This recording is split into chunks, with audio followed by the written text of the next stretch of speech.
The squatter smiled as police told him it was a civil matter. Her house stolen, her kids sleeping in a minivan.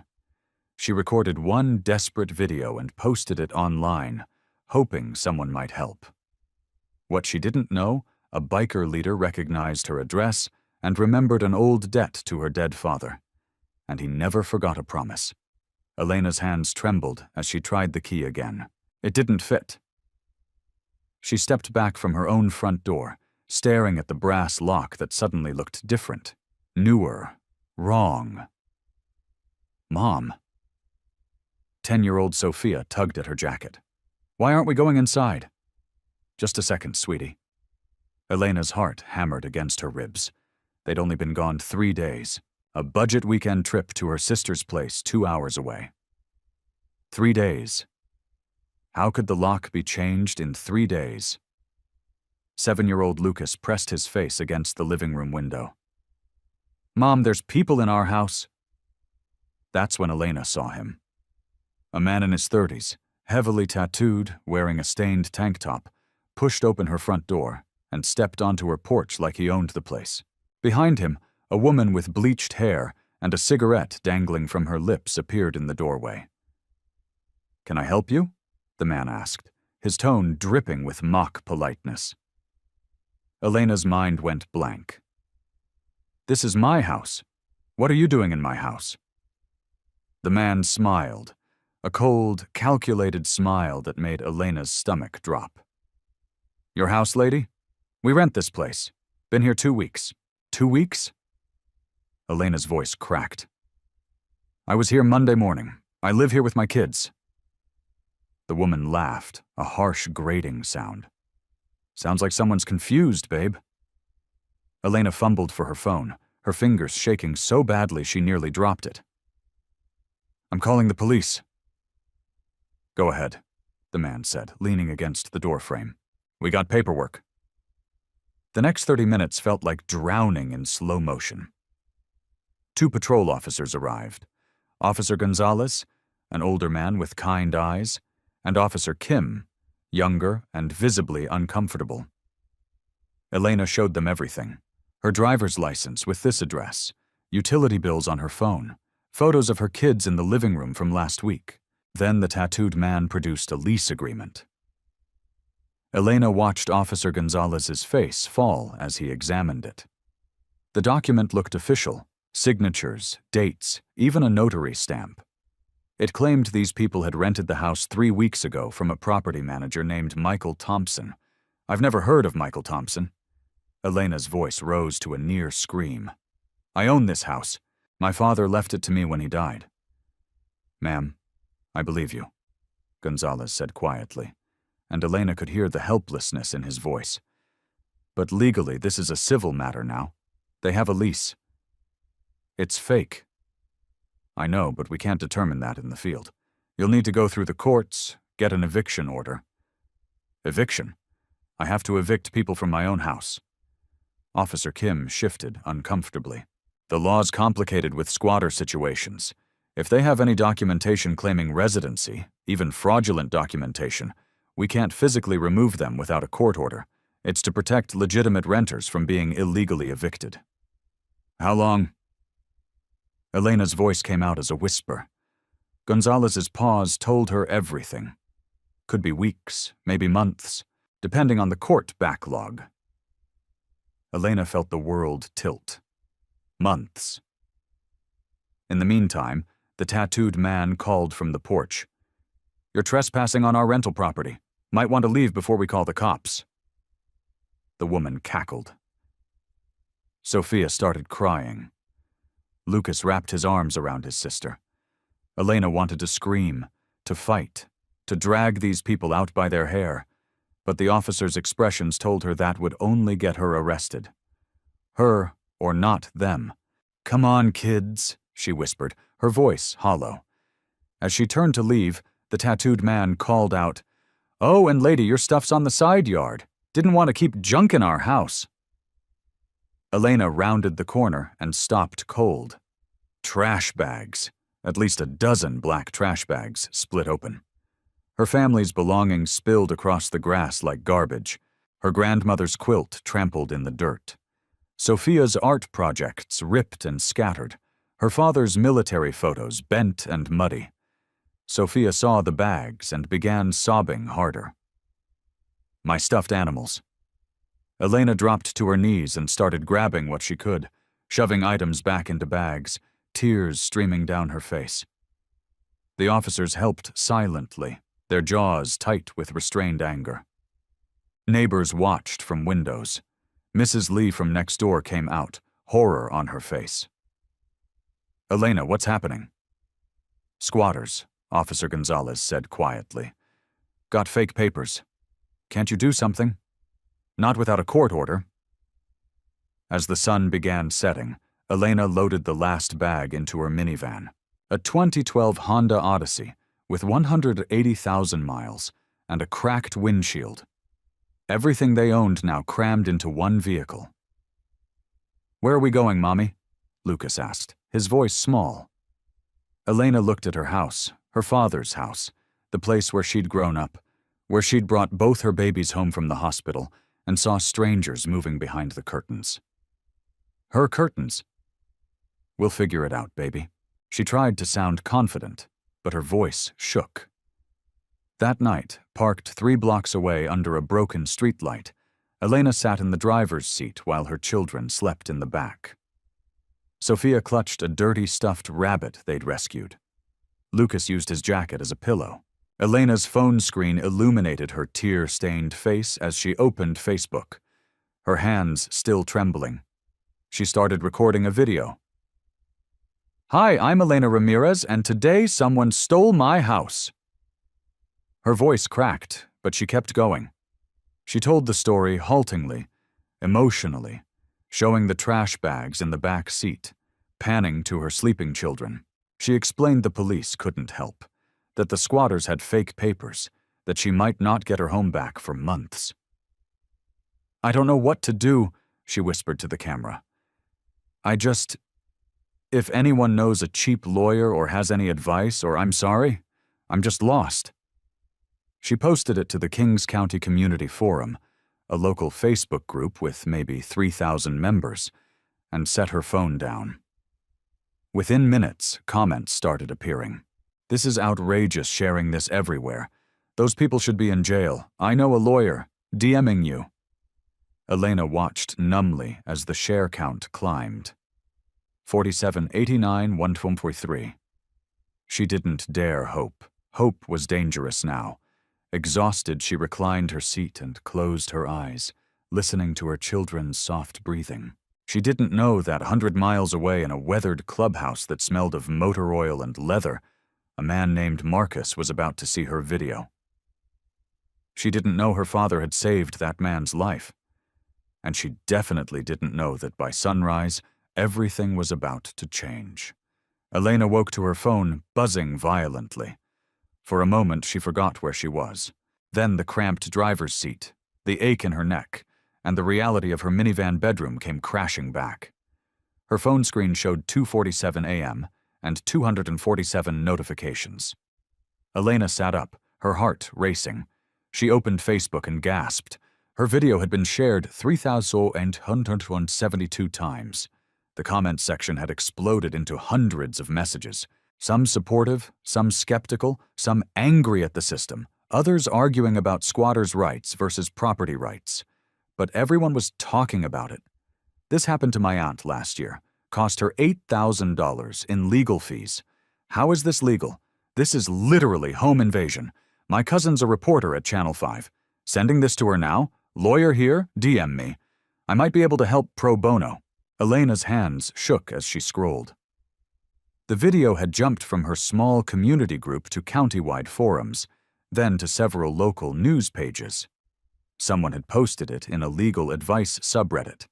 Another person shared it to a victims' rights advocacy page. She checked the back seat. Sophia and Lucas still slept, curled together under her old jacket. At least they were getting some rest. Her phone buzzed with a direct message. Sophia Mendoza. Elena, I'm a producer at News Channel 9. Would you be willing to do an interview tomorrow? This story needs attention. People need to know this is happening.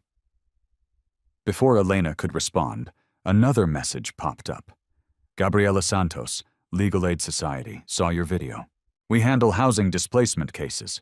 Come to our office at 9:02 a.m., 411 Center Street.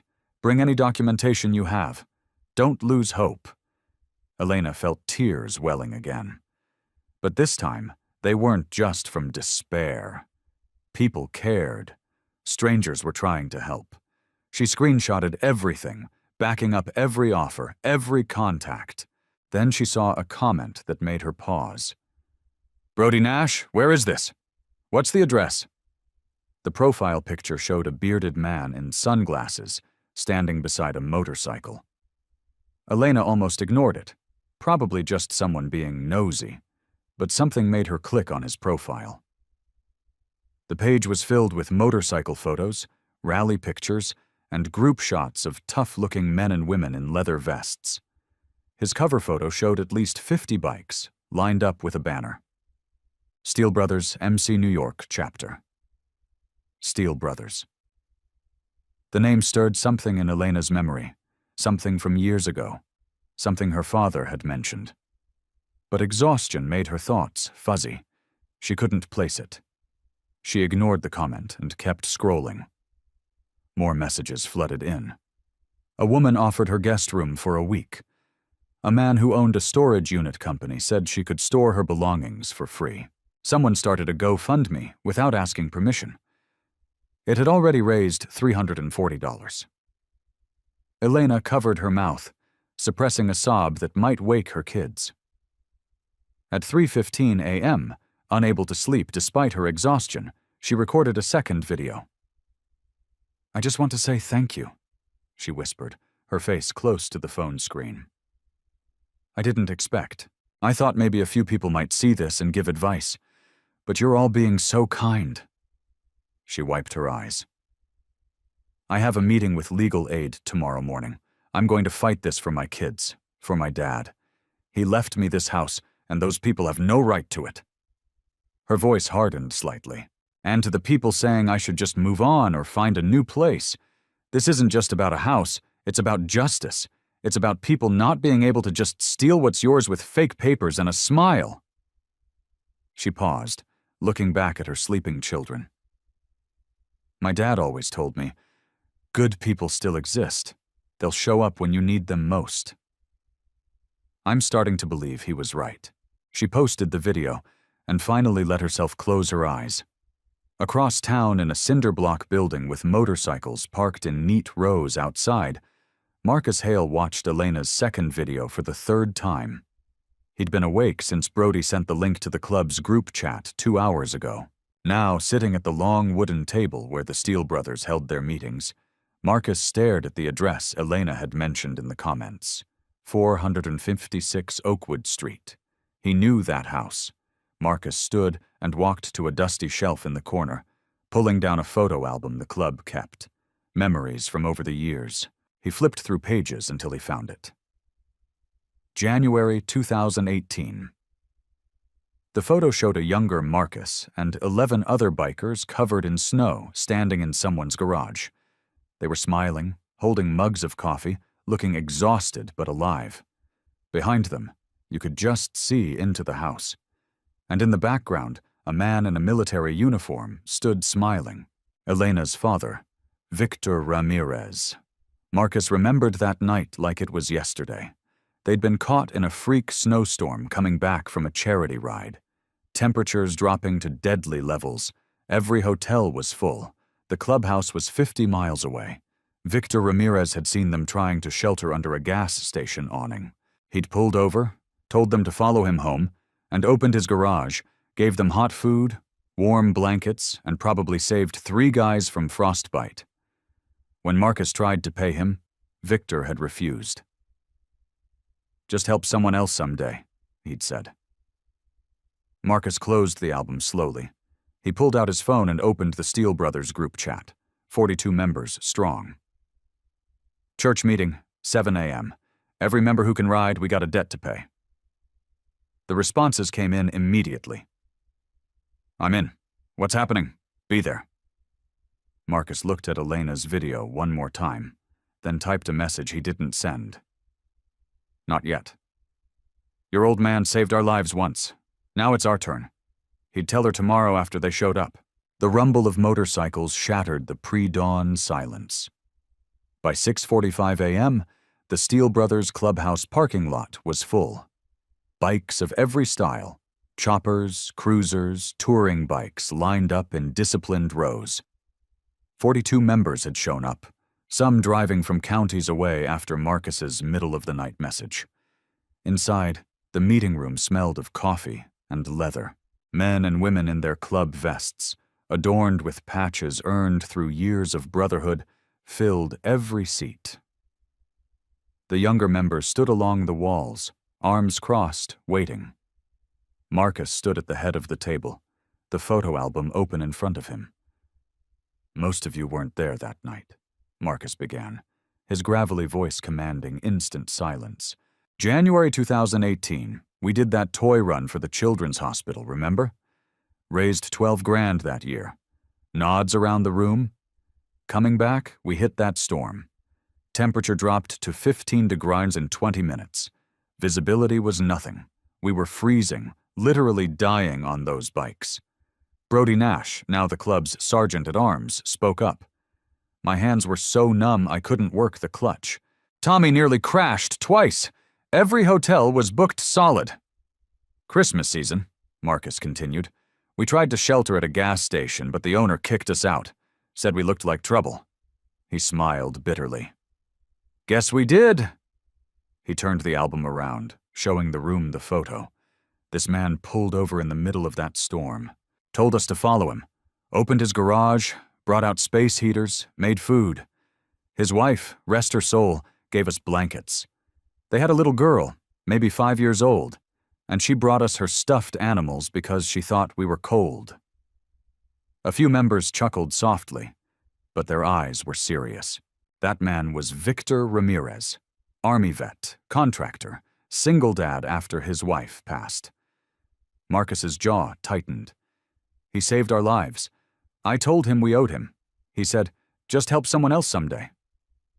Marcus closed the album. Victor died 4 years ago. Heart attack. Left everything to his daughter. He pulled out his phone and played Elena's video. The room watched in complete silence. When Elena's voice cracked, talking about her children sleeping in the van, several members shifted uncomfortably. When the video showed the trash bags with her family's belongings, someone muttered a curse. Marcus let the video end before speaking. That's Victor's daughter. That's his grandkids. And that house those scumbags are squatting in, that's the house where Victor Ramirez saved our lives. The room erupted. We ride right now. Let me make a call. I know people. Those punks won't know what hit them. Marcus raised his hand, and silence fell immediately. We do this smart, he said firmly. We're not criminals. We're not vigilantes. We ride in. We document everything. We stay legal.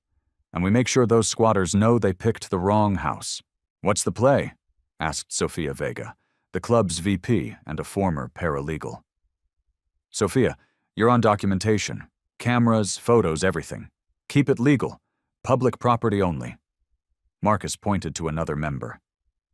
Spike, you handle social media. Record everything. Post everything. We make this so public they can't hide. He turned to Brody. Nash, you coordinate with local news. Someone in the comments said Channel 9 wants to cover it. Let's give them a story. What about the cops? Someone asked. We cooperate fully, Marcus said. We're not there to break laws. We're there to support a woman whose father was family. The squatters broke the law, not us.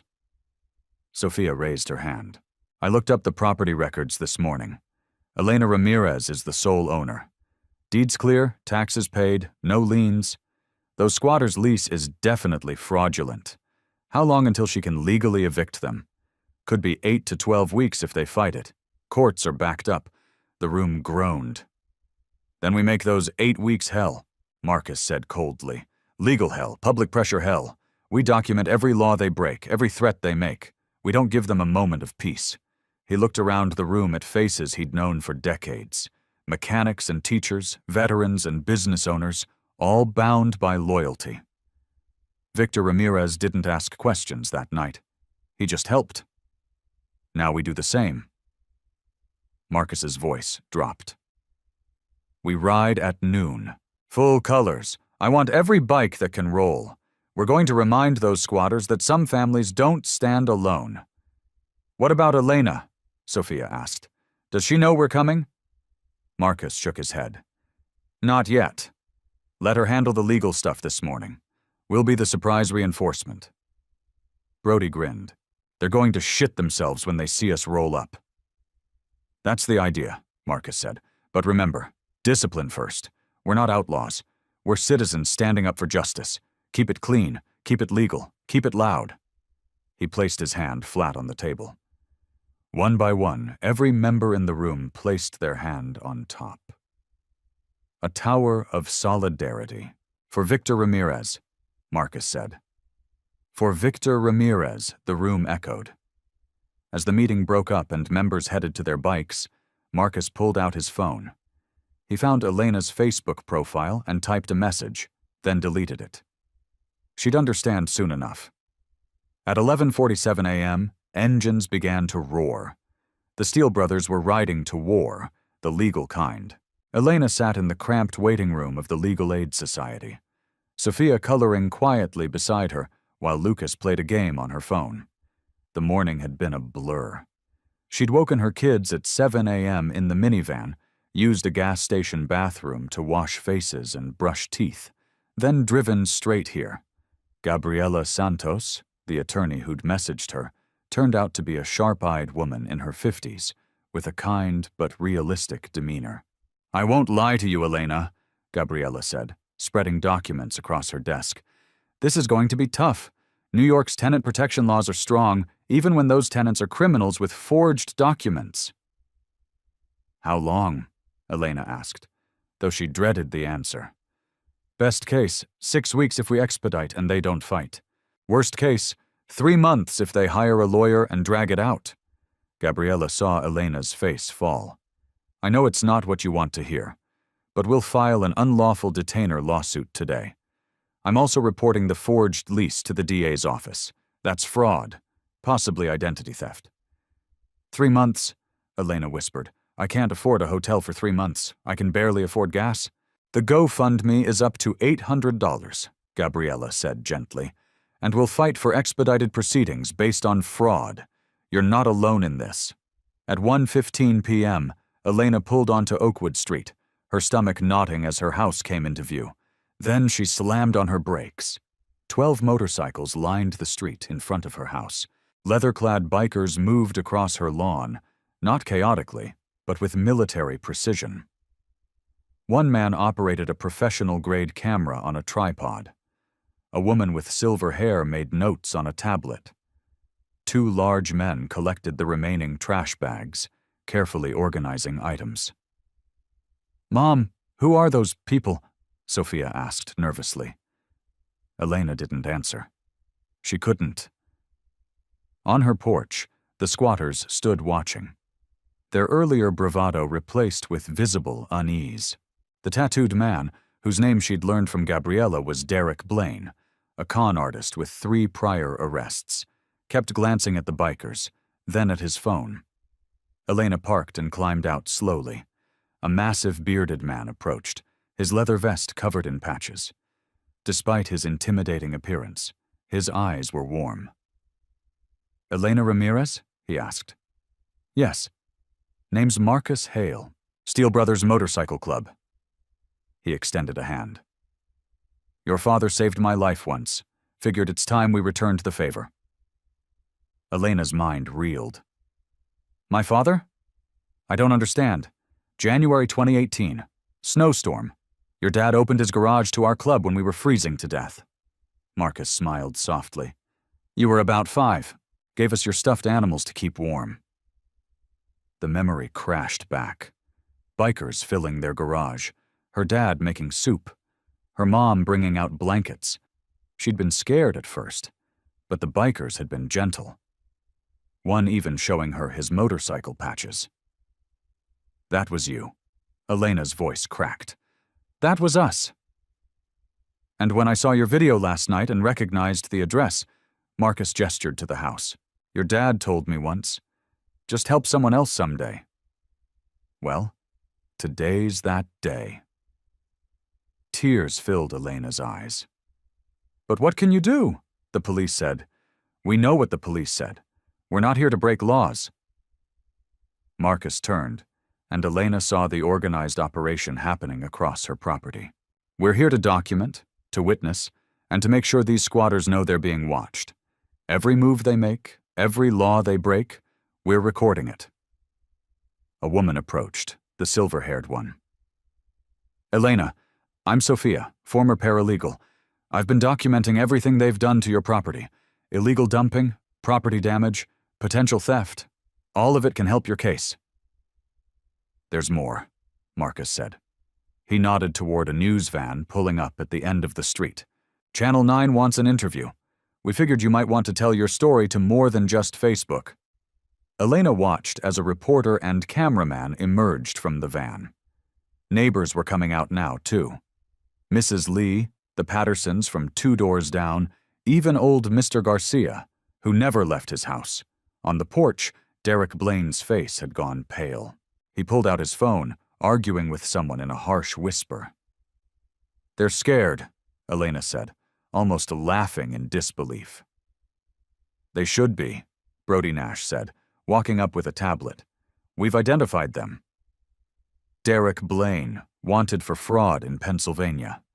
His girlfriend, Tanya Reed, 2 outstanding warrants. The other guy inside, registered sex offender living within 500 feet of a school. He showed Elena the screen. All public information, all going to the DA. Elena's hands shook, not from fear this time, but from something else. Hope mixed with rage, mixed with gratitude. Why are you doing this? She whispered. You don't even know me. Marcus's expression grew serious. Your dad didn't know us either. Didn't matter. He saw people who needed help, and he helped. That's what good people do. He gestured to the growing crowd of bikers, neighbors, and news crews. Besides, your family, you just didn't know it yet. Sophia tugged Elena's hand. Mom, are the bikers good guys? Elena looked at Marcus, at Sophia, at the Steele brothers carefully collecting her family's belongings from the mud, treating each item like it mattered. Yeah, baby, Elena said, wiping her eyes. They're the best guys. From the porch, Blaine shouted, You can't intimidate us. We have rights. Marcus didn't even look at him. He just smiled at Elena and said quietly, Just wait. We're just getting started. As the Channel 9 reporter approached with her cameraman, Elena heard more engines in the distance. More were coming. The interview with Channel 9 went viral within hours. Elena told her story with Sophia and Lucas beside her, the Steele brothers standing respectfully in the background. The reporter, Emily Chen, didn't hold back. She showed the forged lease, interviewed neighbors who confirmed Elena had lived there for years, and even got a legal expert on camera explaining how squatters exploit tenant protection laws. By 4 p.m., the story was the top trending topic in Kings County. By 5 p.m., it had spread statewide, and Derek Blaine was furious. This is harassment. He screamed from the porch, filming the bikers with his phone. I'm calling my lawyer. You're all going to get sued. Marcus, sitting calmly on his bike across the street, didn't even flinch. Public street, public property. We have every right to be here. Fuck you. You're trying to intimidate us. Sophia looked up from her tablet, her voice cold. Actually, Derek, or should I call you David Blaine, which is the name on your Pennsylvania warrant we're documenting? There's a difference. Derek's face went red. He disappeared inside, slamming the door. What happened next was strategic escalation.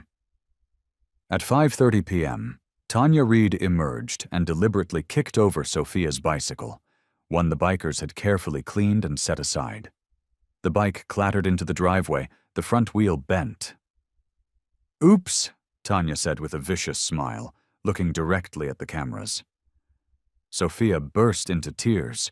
Elena held her daughter, rage building in her chest.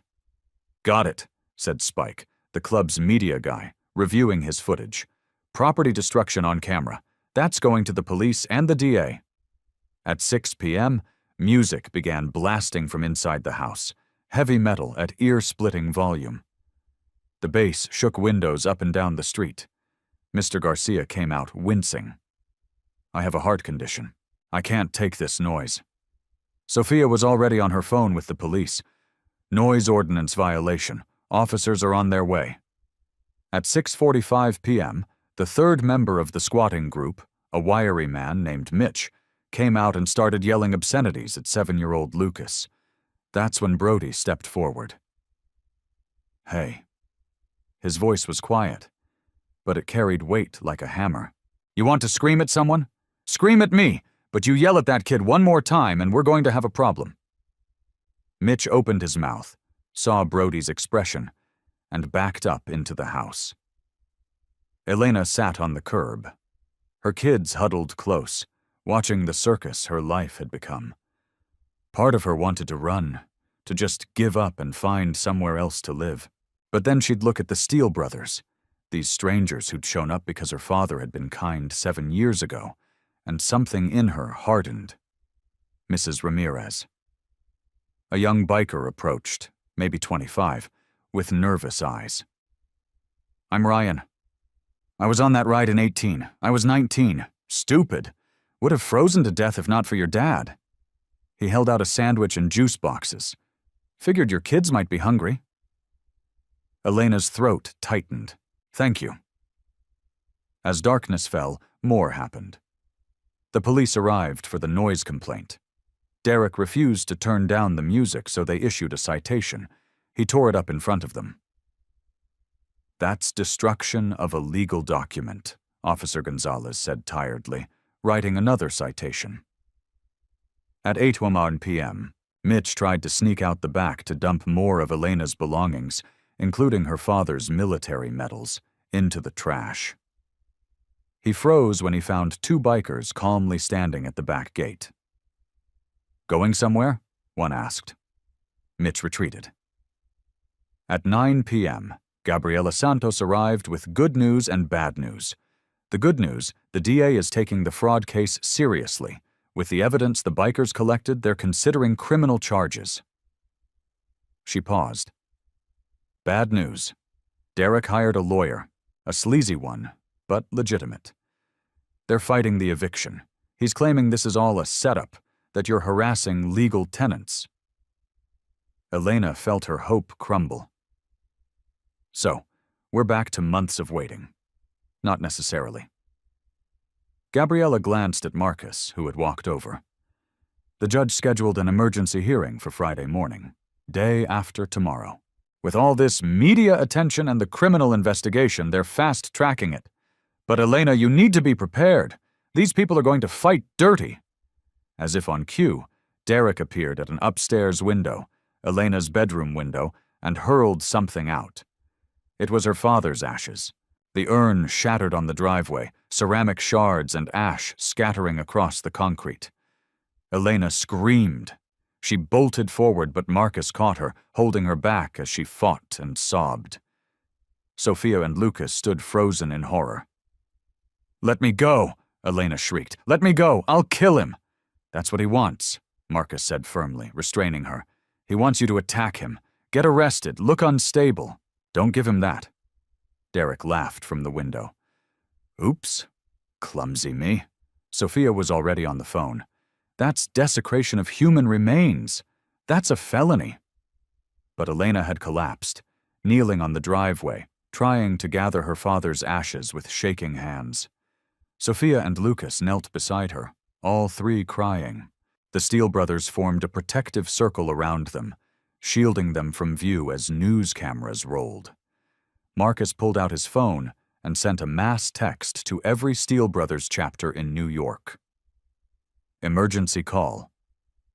456 Oakwood Street, New York. Tomorrow morning, 6 a.m., bring everyone. Within minutes, responses flooded in. Albany chapter rolling out. 47 bikes. Buffalo here. 38 confirmed. Rochester, 52 riders. Syracuse, 41 bikes. We're coming. Marcus knelt beside Elena, his voice gentle but firm. Get some rest tonight. Tomorrow we end this. How? Elena whispered, ash still on her hands. Marcus looked up at Derek's silhouette in the window. Tomorrow he's going to learn what happens when you mess with family. In the distance, more engines rumbled. The storm was gathering. The rumble started at 5:47 a.m. Mrs. Lee woke first, confused by what sounded like distant thunder, but the sky was clear. Then her windows began to vibrate.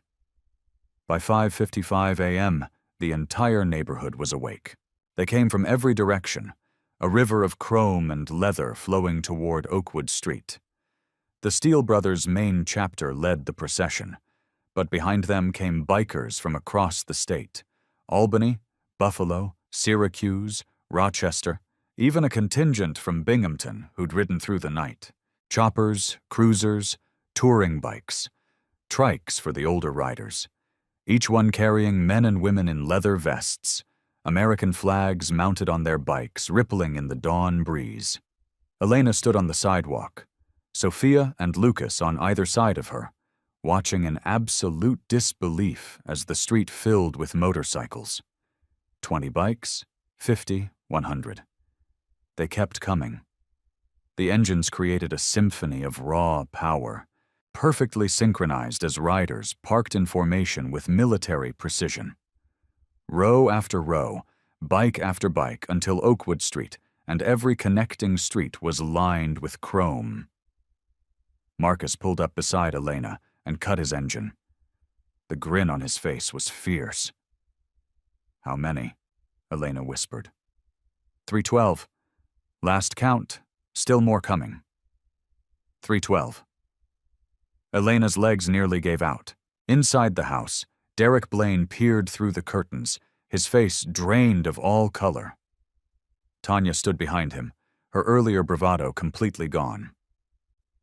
What the fuck? Mitch's voice cracked. What the actual fuck? The bikers began dismounting. Not chaotically. This was organized. Veterans moved to the front carrying American flags. Women formed a secondary line. Camera crews from every major news outlet in northern New York set up equipment, their reporters already going live. This is Emily Chen reporting from New York, where an extraordinary scene is unfolding. Hundreds of bikers from across New York have arrived to support Elena Ramirez, the single mother whose home was taken over by squatters 3 days ago. Marcus raised his hand, and the crowd fell silent. 300 people absolutely quiet. He climbed onto the bed of a pickup truck someone had positioned in front of Elena's house. My name is Marcus Hale, president of the Steele Brothers Motorcycle Club. His voice carried across the street. We're here because 7 years ago, the man who owned this house saved our lives. Victor Ramirez was Army, a patriot, and a good man who helped people without asking questions. The crowd murmured agreement. His daughter Elena inherited this house legally. She owns it. She pays taxes on it. She raised her kids here. Marcus's voice hardened. 3 days ago, criminals with forged documents stole her home. They threw her children's belongings in the trash. They destroyed family heirlooms. Last night, they threw her father's ashes onto the driveway like garbage.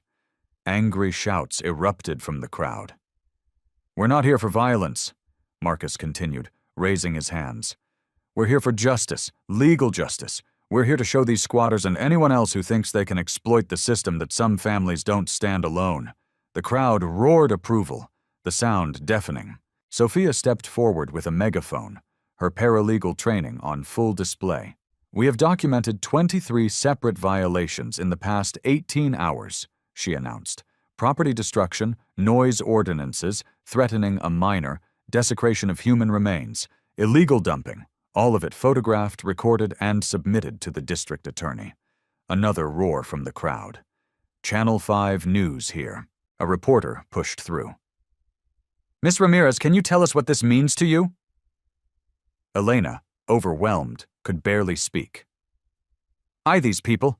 My dad would have been so proud. Sophia tugged her mother's sleeve. Mom, look, every single biker had removed their sunglasses. 300 faces looking directly at the house, expressions hard as stone. It was the most intimidating thing Elena had ever seen, and they were on her side. Inside the house, panic had set in. We need to leave, Tanya said frantically, stuffing clothes into a bag. Derek, we need to leave now. Shut up, let me think. Derek's hands shook as he called his lawyer. The call went to voicemail. He tried again. Voicemail. Mitch peered out the back window. There's bikers in the alley, too. They've got us surrounded. They can't do that. That's illegal. They're on public property, Mitch said, his voice hollow. They're not doing anything illegal. They're just standing there. At 6:30 a.m., Officer Gonzalez arrived with 6 additional squad cars. Elena's heart sank. Were they going to make the bikers leave? But Gonzalez walked straight to Marcus. Got a call about a disturbance, Gonzalez said. No disturbance, officer. Just concerned citizens exercising their First Amendment rights on public property. Gonzalez looked at the sea of bikers, then at the house, then back at Marcus. A smile tugged at his lips. Carry on, then. Just keep it peaceful. Wouldn't have it any other way. As Gonzalez walked back to his car, he paused beside Elena. The DA called me this morning. Emergency eviction hearing is at 10 a.m. Judge Patel, he doesn't tolerate fraud. You might want to be there. Elena's heart leaped. 10 a.m. That's 3 and 1/2 hours. Gonzalez nodded. Your lawyer knows. And Ms. Ramirez, those squatters destroyed my faith in humanity a bit. This, he gestured to the bikers, this restores it. As he drove away, Marcus's phone buzzed. He read the message and smiled. A predator's smile. They just tried to call 911, he announced to the crowd. Claimed they were being held hostage. Laughter rippled through the bikers. Dispatch told them they'd send officers to escort them out if they felt unsafe. More laughter. Marcus looked up at the house where Derek's pale face was visible in the window. Your move, Marcus said quietly. The sun rose higher, bathing 300 bikers in golden light. The siege had begun. At 8:15 a.m., the first crack appeared. Mitch tried to slip out the back door, carrying 2 duffel bags stuffed with what Elena recognized as her electronics, her laptop, her kids' tablets, even her father's old radio. He made it exactly 4 steps before finding himself face to face with a wall of leather vests. Going somewhere? Asked a female biker, arms crossed. Mitch froze. Behind her stood at least 30 more riders, all watching him with expressions that could cut glass. I'm just leaving. That's legal, right? I can leave. Sure can, Marcus said, walking around from the side yard. But those bags, those don't belong to you. This is my stuff. Sophia appeared with her tablet. That's a MacBook Pro serial number visible in our photographs from 3 days ago, when they dumped Elena's belongings. That tablet has a school district ID sticker. That radio is a military issue item from 1987. She smiled coldly. Want to try again? Mitch's face went white. He dropped the bags and bolted back into the house. The crowd erupted in laughter and applause. By 8:45 a.m., the pressure was becoming unbearable. News helicopters circled overhead. Every major network was covering the story live. The street had become a media circus.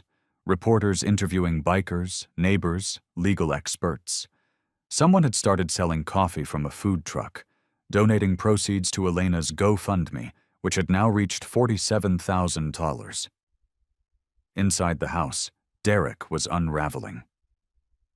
This is insane, he screamed at Tanya. They can't do this, but they are doing it. Tanya shrieked back. There's 300 of them. The cops aren't helping us. Our lawyer won't even answer. Derek tried social media, posting a video claiming he was being terrorized by a biker gang. Within minutes, the comments destroyed him. "You stole her house, dude. You get what you deserve." Terrorized? They're standing on a public street. You threw a dead man's ashes on the ground. Those bikers include teachers, veterans, and nurses. Try again. Derek deleted the video, but screenshots had already spread everywhere. At 9:30 a.m., Gabriela Santos arrived for Elena. "Hearings in 30 minutes. You need to be there." She looked at the assembled bikers and maybe bring some friends. Marcus nodded. "Nash? Vega. Ryan, you're with Elena. Rest of you, hold the line." As Elena's minivan pulled away, escorted by a dozen motorcycles, the remaining bikers tightened formation around the house. The hearing itself was swift and brutal. Judge Patel, a no-nonsense woman in her 60s, reviewed the evidence with sharp eyes. Derek's lawyer, a sweaty man named Benson, tried arguing tenant rights, but the judge cut him off. "Mr. Benson, your clients presented a lease agreement allegedly signed 3 weeks ago. Miss Ramirez has utility bills, mortgage payments, and tax records going back for years. She has photographs showing her children living in this home as recently as 6 days ago." Judge Patel's voice could have frozen lava. "Are you seriously arguing your clients have legitimate tenancy?" "Your Honor, procedurally, I'm asking about legitimacy, Counselor." Benson's pause said everything. "Furthermore," the judge continued, pulling out a document. "The DA's office filed criminal fraud charges this morning against Derek Blaine, Tanya Reed, and Mitch Kane. The notary stamp on their lease stolen. The property manager they claimed to have rented from doesn't exist. The signature's forged." She slammed her gavel. "I'm issuing an immediate order of possession to Elena Ramirez. The defendants have until 2 p.m. today to vacate the premises. Sheriff's Department will enforce if necessary. This court also awards Ms. Ramirez $15,000 in damages, plus legal fees, plus any additional damages to be determined at a later hearing." Another slam. "And Mr. Benson, tell your clients they're lucky I can't hold them in contempt for wasting this court's time. They're free to leave now before the criminal charges catch up to them." Elena burst into tears. By 11:47 a.m., they were back at Oakwood Street. Marcus was waiting on the porch, Elena's porch, holding the official eviction order. When she got out of the van, he simply nodded. "It's done?" he asked. "It's done," Elena whispered. Marcus walked to the front door and knocked, formal and controlled. Derek opened it, his face haggard. Behind him, Tanya and Mitch were already packing frantically. "Eviction order," Marcus said, handing him the paper. "You have until 2 p.m. I suggest you start moving." Derek looked at the document, then at Marcus, then at the 300 bikers filling the street, and something inside him broke. "We're going," he said quietly. All the fight had drained from his voice. Smart choice. What followed was the most humiliating walk of Derek Blaine's life. Under the watchful eyes of hundreds of people, 3 news helicopters, and at least 50 cameras, the squatters carried their belongings to a beat-up sedan. No one helped them. No one moved. The crowd just watched in absolute silence. When Mitch tried to take a lamp, one of Elena's lamps, Sophia simply cleared her throat and pointed at it. He put it back. At 1:47 p.m., 13 minutes before the deadline, Derek climbed into the driver's seat. The engine turned over. The car pulled away from the curb. And as it disappeared down the street, 300 bikers erupted in cheers, horns, and triumphant engine revs that shook the entire neighborhood. Elena stood in her driveway, keys in her hand, new keys changed by a locksmith who donated his services, and stared at her front door. Her home. Marcus approached quietly. "Ready?" Elena looked at him, tears streaming down her face. "Let's go home." Elena's hand trembled as she slid the new key into the lock. It fit perfectly. The door swung open and she stepped into her house for the first time in 3 days. Sophia and Lucas rushed past her, squealing with joy as they ran through the rooms, reclaiming their space. But Elena stood frozen in the doorway, taking it in. The house was a disaster. Trash everywhere. Walls scuffed and damaged, her furniture moved, broken, or missing entirely. The kitchen was filthy. Her bedroom. She couldn't even look at her bedroom where Derek had slept in her bed. She felt her throat tighten. Then Marcus's voice came from behind her. "We're not done yet." She turned to find not just Marcus, but dozens of Steele brothers streaming through the door carrying cleaning supplies, toolboxes, paint cans, and garbage bags. "What are you? Did you think we'd leave the job half-finished?" Sophia asked, already tying her hair back. "Your dad gave us shelter. We're giving you yours back the right way." What happened next was something Elena would remember for the rest of her life. The bikers transformed into a restoration crew. Ryan and 3 others hauled out every piece of trash, filling a dumpster that had mysteriously appeared in the driveway. A woman named Maria, who turned out to be a professional cleaner, organized a scrubbing team that attacked the kitchen and bathrooms with industrial-strength supplies. Brody and 5 burly men repaired the broken window in the living room, replacing the glass with expert precision. "Did construction for 20 years, Brody explained, wiping his hands. "This is nothing." Marcus himself worked on the front porch, repainting the railings that had been scratched and damaged. He worked slowly, carefully, as if each brushstroke mattered. By 3 p.m., the transformation was stunning. Floors mopped and vacuumed, walls scrubbed clean, windows gleaming, the kitchen spotless with Sophia organizing Elena's dishes back into the cabinets.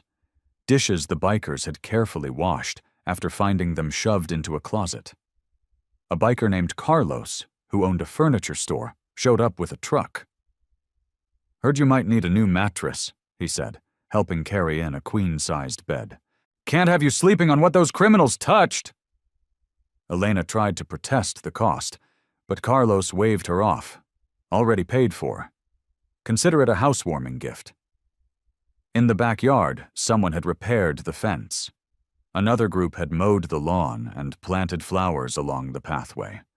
Sophia's swing set, which had been broken, was now fixed and repainted a cheerful blue. Lucas discovered his room had been completely restored. His posters back on the walls, his books reorganized on the shelf, even his Legos sorted by color. He ran to Elena, crying happy tears. "It's perfect, Mom. It's exactly how it was." But it was Sophia who made Elena completely break down. The little girl emerged from her room holding a stuffed rabbit, the same dirty one from the minivan, except now it was clean, stitched where it had been torn, with a small pink ribbon around its neck. Miss Maria fixed Mr. Hoppy. Sophia whispered, hugging the rabbit close. Elena knelt and pulled both her children into a fierce embrace, sobbing openly. At 5 p.m., as the sun began setting, the work was complete. Marcus found Elena standing in her father's old workshop in the garage, staring at the tools that had been returned to their proper places. In her hands, she held the photo of her father in his military uniform. The glass cracked, but the photo intact. "Found it under a couch cushion," Marcus said quietly. "Thought you'd want it back." "I don't know how to thank you," Elena said, her voice raw. "Any of you? What you've done." "Your dad didn't want thanks either," Marcus interrupted gently. "He just did what was right. We're doing the same." He reached into his vest and pulled out a folded piece of worn leather, a patch from the Steele brothers' 2018 ride, the one from that snowy night.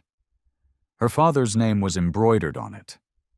Victor Ramirez, honorary Steele brother. "We made this for him back then, but never got to give it to him before he passed." Marcus held it out. "I think he'd want you to have it." Elena's vision blurred with tears as she took the patch. Marcus pulled a hammer and nail from his belt. "May I?" Elena nodded, unable to speak. Marcus nailed the patch to the doorframe of the workshop, right at eye level. A permanent reminder, a promise, a symbol. "Your home's protected," he said simply.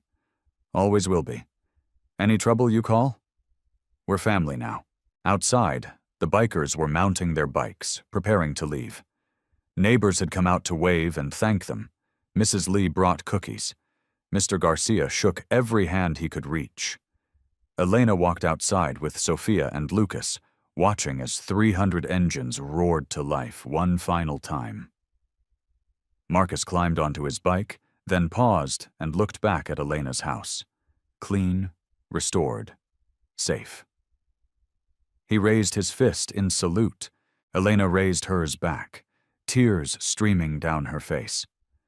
Then, with a thunderous rumble that echoed through the neighborhood like a blessing, the Steele brothers rode away into the sunset, their mission complete. Elena stood in her driveway, her children beside her, and looked up at her house. Their house. Home. In the workshop doorframe, her father's patch caught the fading light, and Elena could almost hear his voice. "Good people still exist. They'll show up when you need them most. He'd been right all along."